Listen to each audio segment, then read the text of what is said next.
我感染病毒卧床不起，男友却忙着跟他的小青梅缠绵。最无助时，我听见了毒株说话，和我做个交易，我帮你毒死那对狗男女。我还有这种好事，我感染了一种新型病毒，没想到我的毒株居然是个鉴察高手。那天我一个人躺在床上，高烧到40°C，迷蒙间似乎听到了一个雌雄莫辨的声音，回响在我的耳畔：免疫系统，今天不是你死就是我活，俺老朱跟你拼了。紧接着身体阵阵发痛，喉咙像是刀片在割，看来我已经烧糊涂了，否则怎么会出现这么离谱的幻听？我艰难地撑起身体，去药箱里翻之前囤的退烧药，然而药品却不翼而飞。别找了，你的亲小男友早上就把药拿走了。那个雌雄莫辨的声音又响起来，带着一丝傲娇。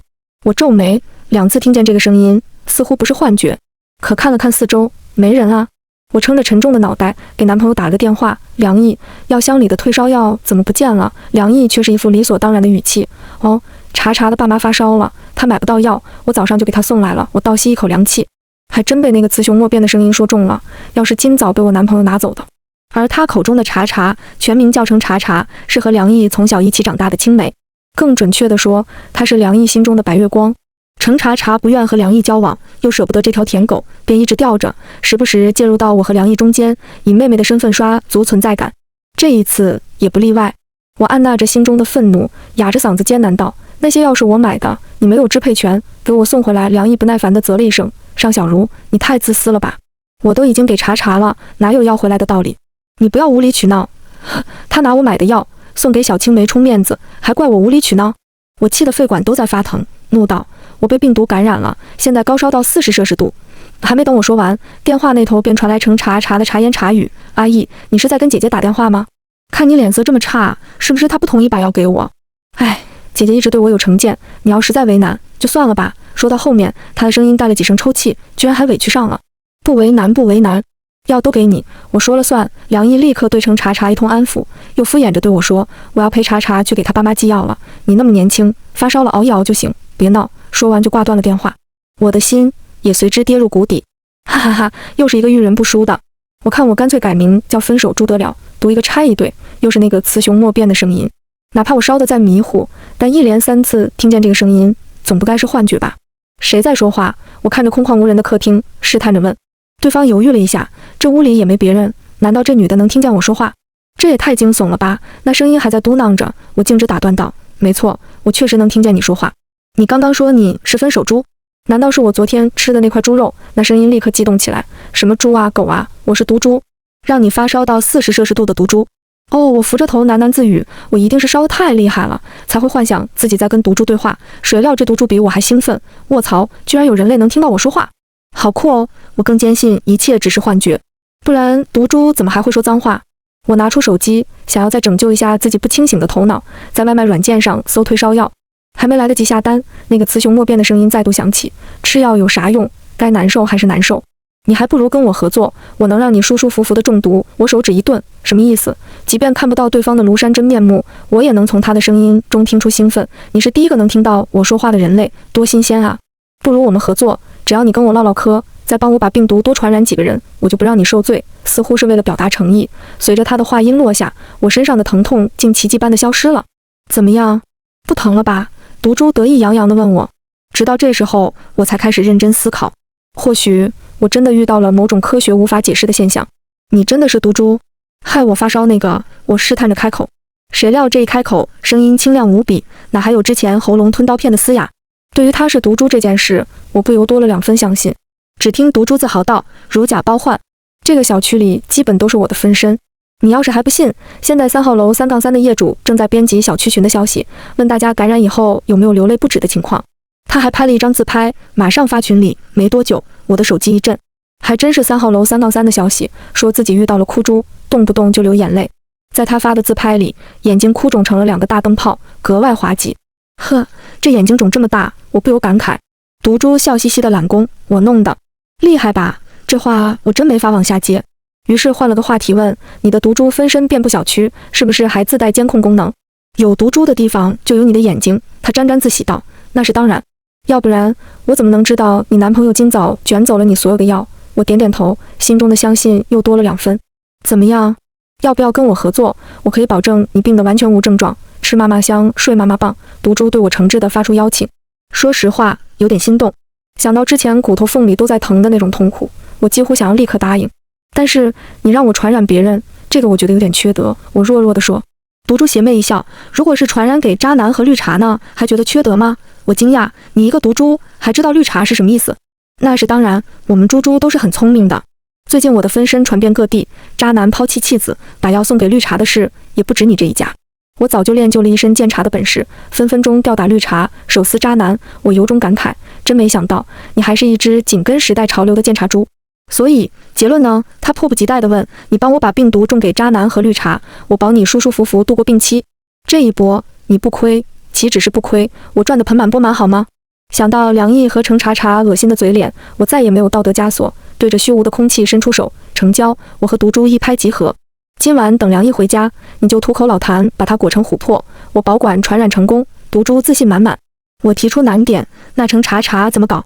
我也给他吐口痰。毒株嫌弃地啧了一声，思路打开点，对付这种绿茶，哪里需要你亲自上门？那你说咋办？我可以在梁毅的身体里潜伏久一点，让他以为自己没感染。到时候你发朋友圈秀个恩爱，程查查看到以后，铁定要找梁毅搞事情。只要他们俩碰面，小嘴对着一撅，我不就拿下了？我竖起大拇指，绿茶的套路都被你玩明白了。我们两个一番部署，都对本次合作充满了信心。不过既然成了合作关系，再叫他毒株就显得生分了。于是我给他取了个昵称，叫做小猪。他对此不太满意，我不小，我很大的。我所有分身聚起来，闷不死你也能压死你。我跟他解释，这个小不是大小的小，而是人类表示亲切的叫法。不信你看，好多成年情侣互相还叫小宝贝呢。小猪哦了一声，明白了，就像程查查是你男朋友的小宝贝，只是爱称。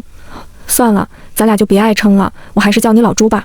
扎心了老猪，我和老猪一边唠嗑，一边等着梁毅回来。但等了好几个小时，连梁毅的影子都没看见，只收到他的2条微信。你现在感觉怎么样？年轻人好得快，烧应该退了吧？刚刚接到公司的通知，派我去外省出差，所以这几天没法回来照顾你了。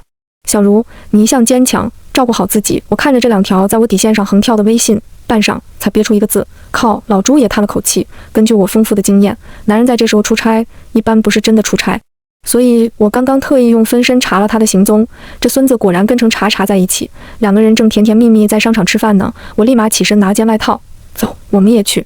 今天要是不让他中毒，我就不姓上。老朱正有此意，积极的进言献策，我都帮你看好了，他们的车停在商场下面，要不你去舔他们的车把手，这种方式的中招率是90%。我想了想那个画面，浑身抖了个机灵。现在是冬天，舌头会粘在把手上的。老朱，那你再带瓶热水，粘上可以化开。我无语至极，思路打开点，除了舔车把手，你们毒株就没有别的办法吗？老朱不服气，你行你说啊。我从抽屉里拿出车钥匙，得意地晃了晃。梁毅开的是我的车，我有备用钥匙，只要进了车里，还愁中不了病毒吗？依照老朱的指引，我在商场的停车场顺利找到了我的车，开门进去。我对着车把手和方向盘咳嗽了几声，又对着抽纸打了个喷嚏，随后坐在驾驶座，360度释放毒株的气息，直到老朱通知我快跑。他俩下来了，我立马飞奔下车，找个角落躲了起来。果然看见程查查挽着梁毅的胳膊，有说有笑递上了车。梁毅看他的眼神温柔的像是要滴出水来，那是我从未得到过的眼神。天冷，程查查有些流鼻涕，梁毅便体贴地抽出带病毒的纸巾递给了他。老朱明显兴奋了，冲啊！鼻黏膜俺来了。又过了会儿，梁毅用摸过方向盘的手搓了搓鼻子。老朱向我发来捷报，成了，渣男绿茶都入侵成功，你打算什么时候让他们并发？我冷冷一笑，当然是越快越好。这天晚上我睡得极好。这种新型病毒极其猛烈，听说前3天会烧到睡不着，但我吃妈妈香，睡妈妈棒，连以前失眠的老毛病都没了。老朱在我的体内巡查一番，说我的身体状况不错，就是有几个乳腺结节。提到这个，我就心中愤愤，估计是被梁毅气出来的。每次程查查有事，他都跑得飞快。老朱劝我，忍一时乳腺结节，退一步卵巢囊肿。女人要远离渣男，才能回归健康。我深以为然。然而第2天，我再次被梁毅气得七窍生烟。尚小茹，快醒醒！我发现了一件大事。清晨，我被老朱急切的声音唤醒。我迷迷蒙蒙地睁开眼，怎么了？我问你，你知道梁毅有先天性心脏病吗？啊！我愣住。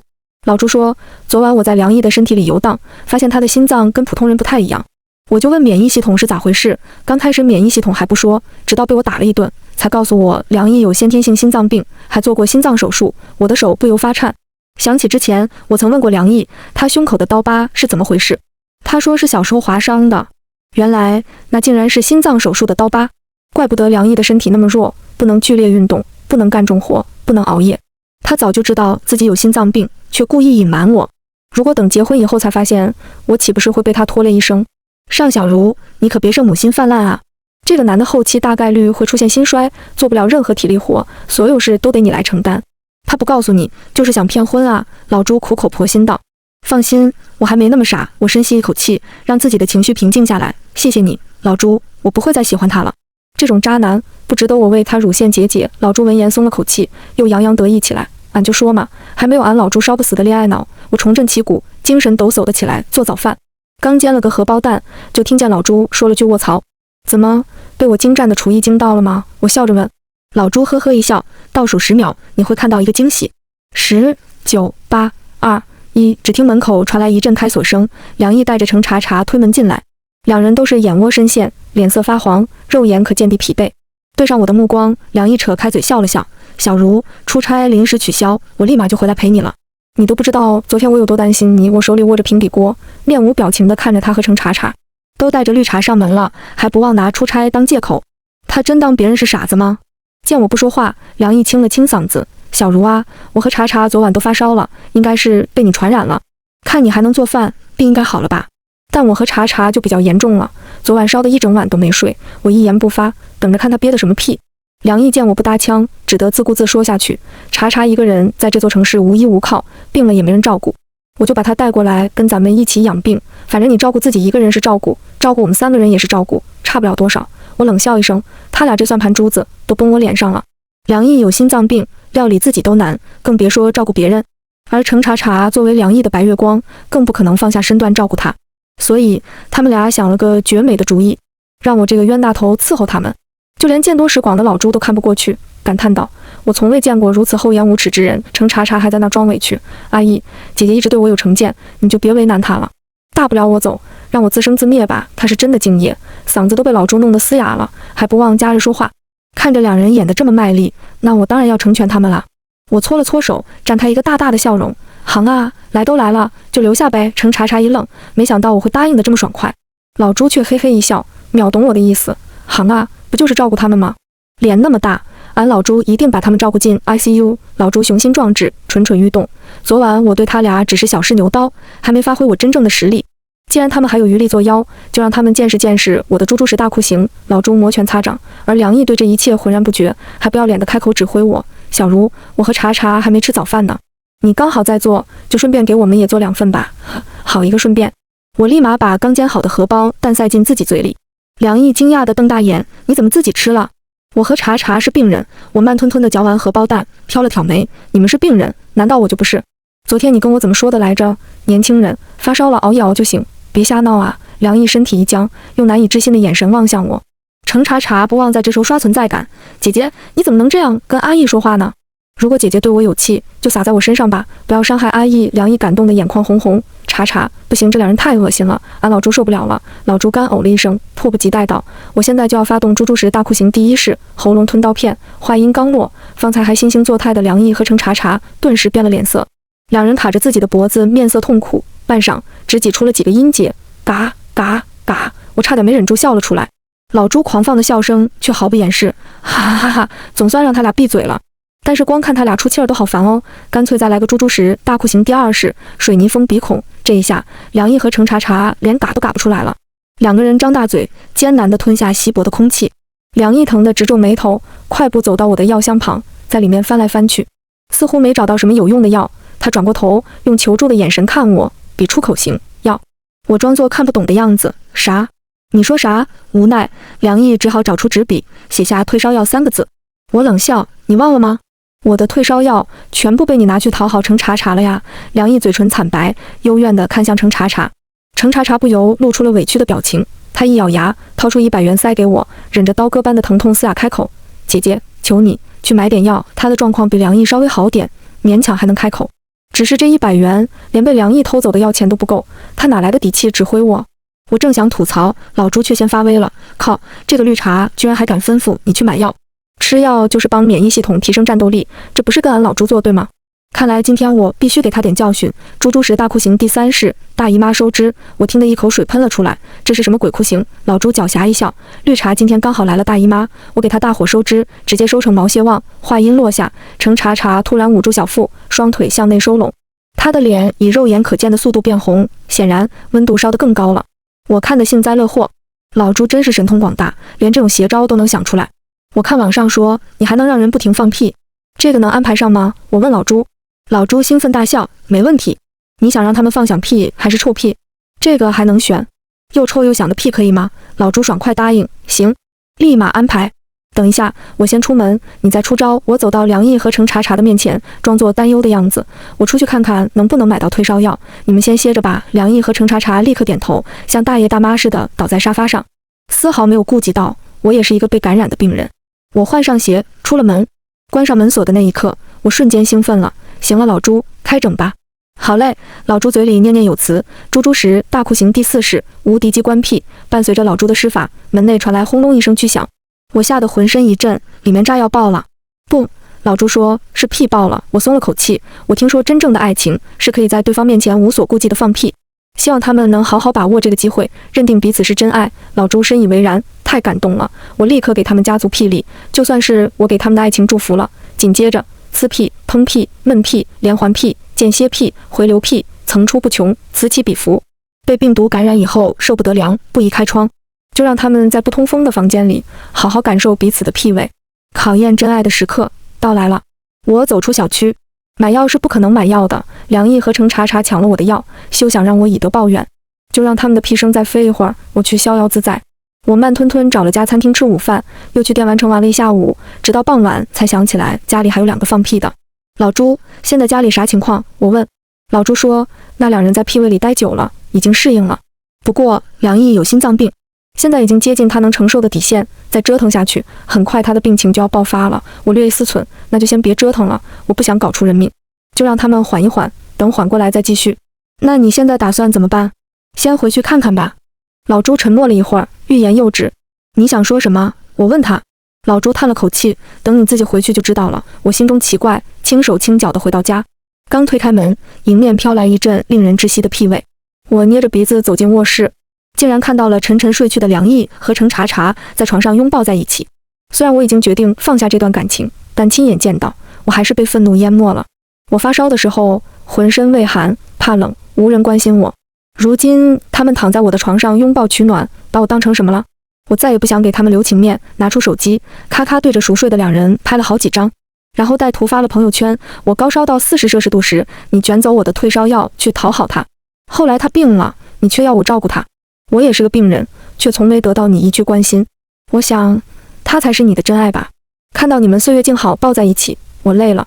梁毅，我们到此为止吧。朋友圈一发，我火速开始收拾行李。反正房租月底到期，我也不想在这个充满屁味的房里过夜。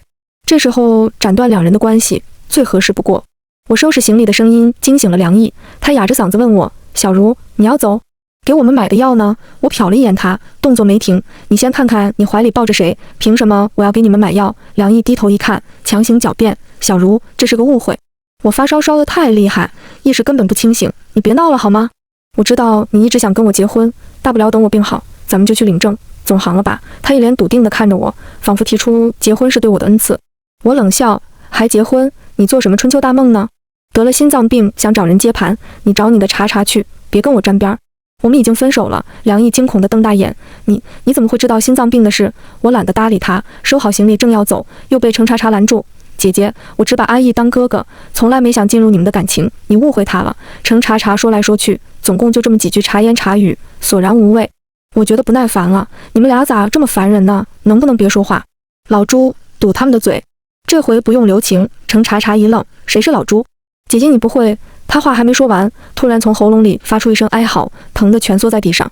老朱生机勃勃的声音响在我的耳畔：猪猪石大酷刑第5到第10式，无麻醉开颅，电钻眼珠子，铡刀嘎腰子，铁锤抡4肢，钢锯踢肋骨，屁股做榴莲。嘿嘿，渣男绿茶好好享受吧，光听名字就知道这是大酷刑有多么痛苦。梁毅和程查查自顾不暇，再也没余力拦我。我一手插兜，一手推着行李箱，潇洒地走了出去，将2个人痛苦的哀嚎统统关在身后。下楼后，我开走了我的车。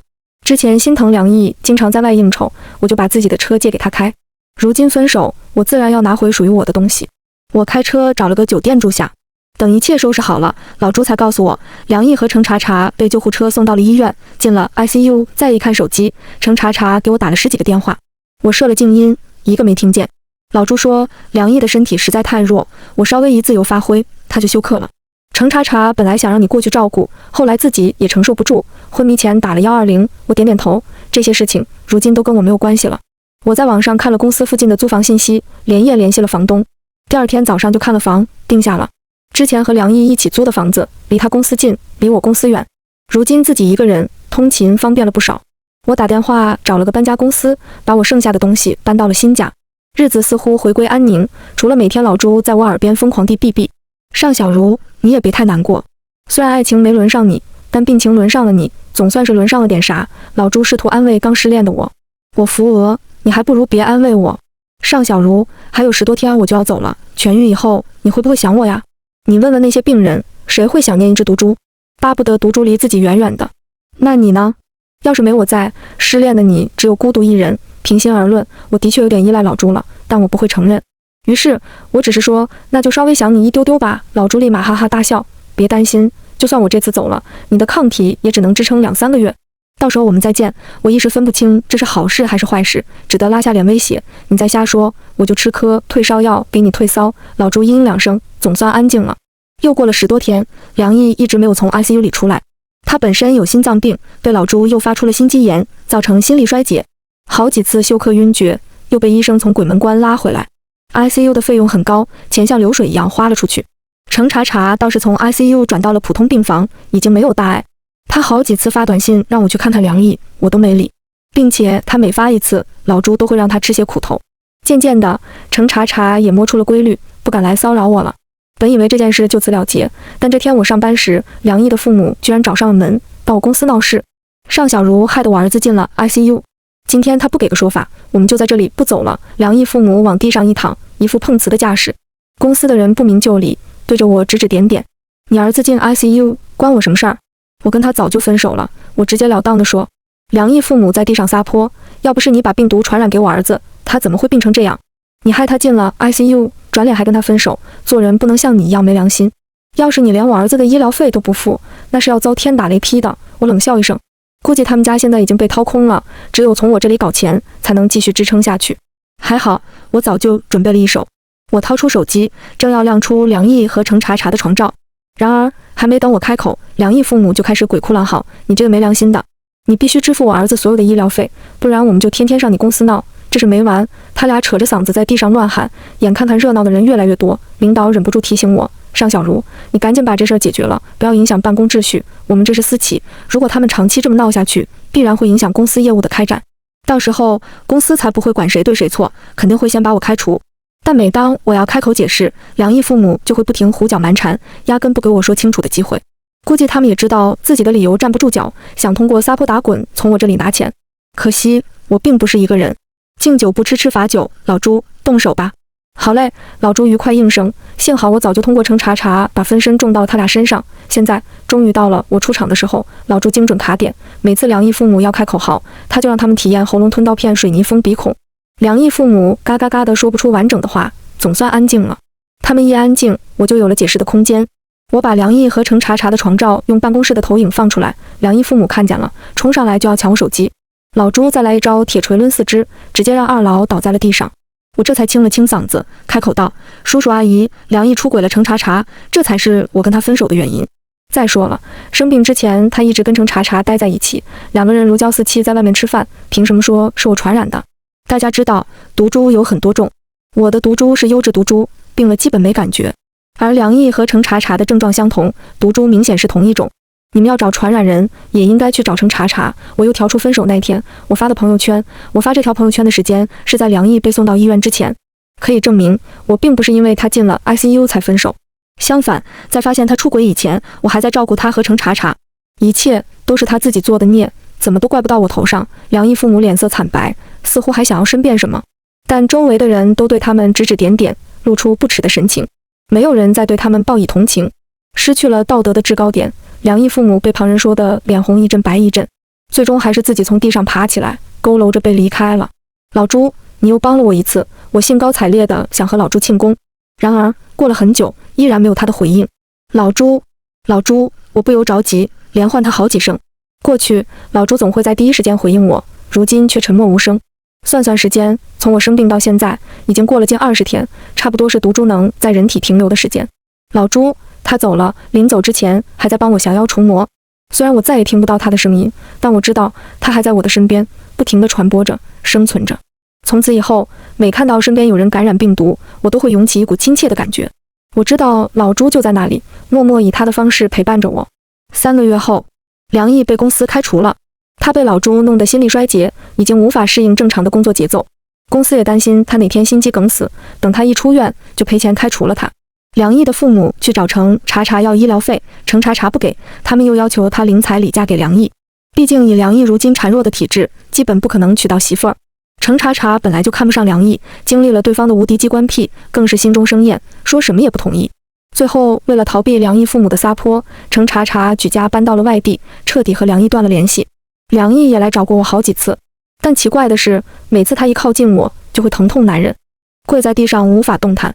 如果他还执迷不悟，就会陷入休克，直达 ICU。我猜想，这是因为梁毅体质太弱，老朱一直在他的体内，有老朱保护我，我很安心。随着第一轮感染人群的抗体失效，身边的同事有不少人2次感染了，我竟也开始期待再一次和老朱重逢。终于，在一个平平无奇的午后，我听到了那个熟悉的声音：“尚小茹，俺老朱来也！告诉你，这回俺来可是要干大事的。俺已经为你物色了一位如意郎君，他在第一轮感染中表现极佳，不光人品过硬，还高大帅气，8块腹肌，家里有钱。只是以前遇人不淑，遇到了一个女版梁毅，他就在你的正前方，那个身高188厘米的帅哥。去吧。”啥？